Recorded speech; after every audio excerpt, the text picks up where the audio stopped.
future and keeping the past alive are one and the same thing.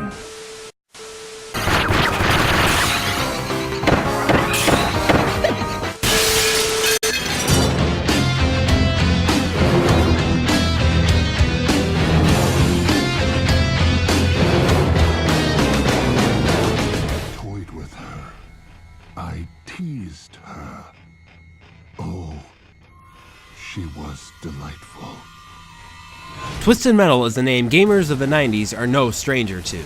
Although a handful of iterations have since been released, it's a series that lost a bit of its staying power over the past several years.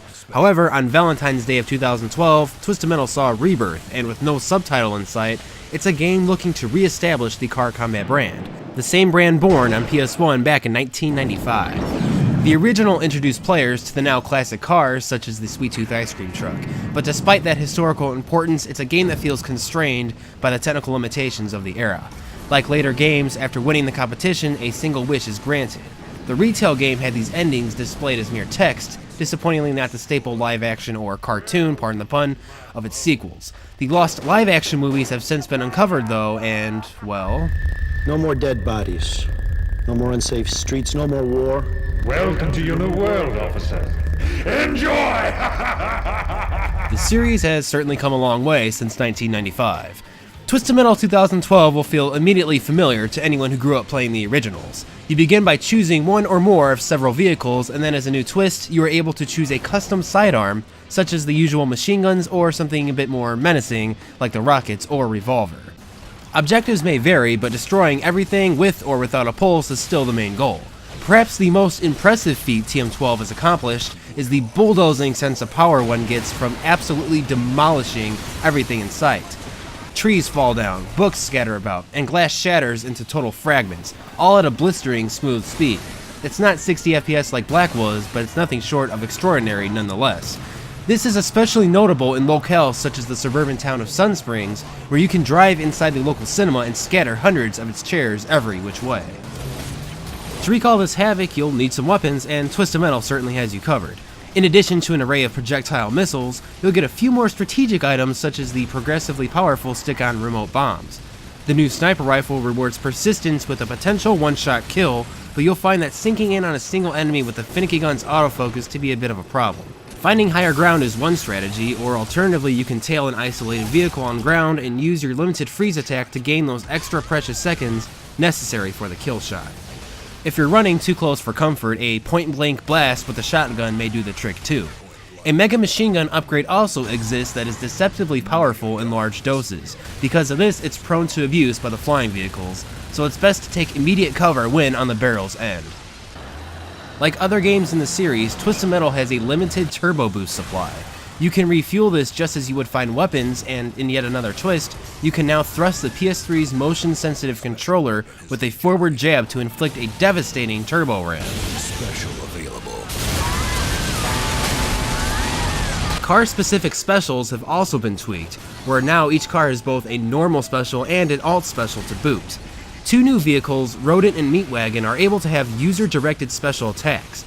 Rodent carries a controllable missile, and Meatwagon has a rigged gurney that can actually be steered like a car for maximum damage. Move to another location. The cars are balanced too, at least relatively. The Reaper motorcycle has weak armor, but one of the more powerful weapons in the game.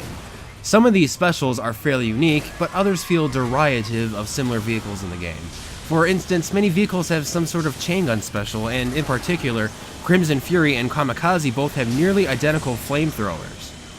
A major addition to TM12 is the series' first-time inclusion of flying vehicles. Sweet Tooth has the traditional head attack, but as an alt special, it can actually morph into a flying transformer-like war machine. Once airborne, the turbo meter in the bottom corner slowly drains as the player flies around the map. In this form, Sweet Tooth can throw its own head, or as a supplementary special, jolt downwards for an aerial ground pound. Unlike Sweet Tooth, Talon doesn't use turbo energy in flight. This helicopter has a powerful magnet drop, or alternatively, a machine gun barrage. The flying vehicles present a bit more controversy in certain modes online, but before that, there's another aching problem with Twisted Metal, and that's the story mode. There's a reason the vehicles have been emphasized over the characters this time around. The game's 17 playable machines are only able to be driven by a max of 4 people, and only 3 of them have a story mode at all. Needles Cane, Mr. Grimm, and Dollface are the only 3 character wishes granted in this Twisted Metal. I can be pretty again. I can be pretty. Please make me pretty. But what if that one jump never happened? The stylistic intertwining stories use real-life actors and are presented with a much higher production value than seen in the past. The disturbing origin of Needles Cane is by far the most engrossing. She was the one that got away. Shut up and bleed, you mother. They all died so easily, except for her. Twisted Metal has never really been known for its continuity, and TM12 isn't any different. It's best to forget any prior plot lines and just enjoy the campy goodness for what it is. The story mode is played out over 3 separate campaigns with unique game rules for each round. To get you through it all, a garage is available to switch out up to 3 different vehicles. This and the roaming health trucks ensure that you'll have more than a decent shot at winning the various matches. Game types range from the classic Destroy All Deathmatch to a few new modes such as the Electric Cage Match. The goal for the latter is to make all your kills within the confines of a cage. A countdown begins once the cage is about to move, and if the player doesn't keep up, they'll face depleting health until they return. Other game modes include a standard endurance battle and a battle against a gigantic semi called a Juggernaut that spawns other enemies. All these fun new game modes hit a pit stop for the races. The acquired turned excellent car combat controls do not translate for tight races with massive chaos all over the screen. And with win conditions often being as blunt as finish in first place or explode, this makes memorizing the map checkpoints a binding burden of story mode. The 3 campaigns all end with a special boss battle, and if you should defeat that boss, you win and your wish gets distorted by Calypso as always. And while Calypso looks the part, he's no Mel McMurrin from Twisted Metal 2. Hell of an entrance. I'm sure your dad would be proud. There will be no safe zones this year, no places to hide. In the next 24 hours, the entire world will know my name. The online mode is where you'll spend the bulk of your playtime, and sadly it's riddled with server-side network errors.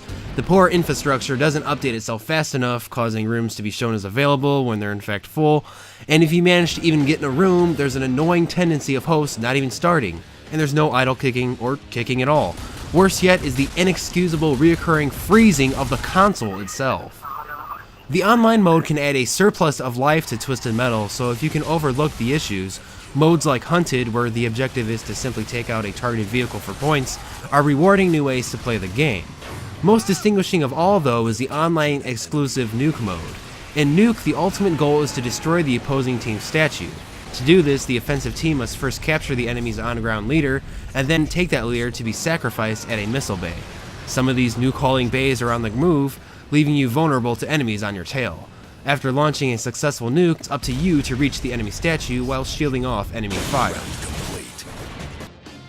Concluding a round, players are awarded XP based on their performance. There exists 30 ranks to move up in, and with your XP you can buy new vehicles, skins, and upgrades to use online.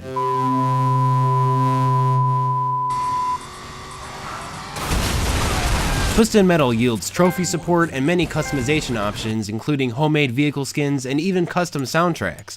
Early editions of TM12 also came with a free downloadable copy of PS2 hit Twisted Metal Black. There is clearly a lot to like about Twisted Metal, but the various setbacks, cheap kills, and bugs hurt the overall experience. Some glitches are infuriating, like being sniped behind a cliff, but some are harmless, such as Juggernaut making sweet love to a health truck. It's hard to get over the idea of previously established characters being replaced by gang members. The stories are well produced, but they didn't fill the void they left. Luckily, what did remain intact is the series' trademark difficulty, and that's a good thing. The forgiving health attributes only serve to balance out the madness into a perfect blend of challenge and doability. Twisted Metal 2012 is saved by finally being at its core everything gameplay and destructibility-wise Twisted Metal has always strived to be.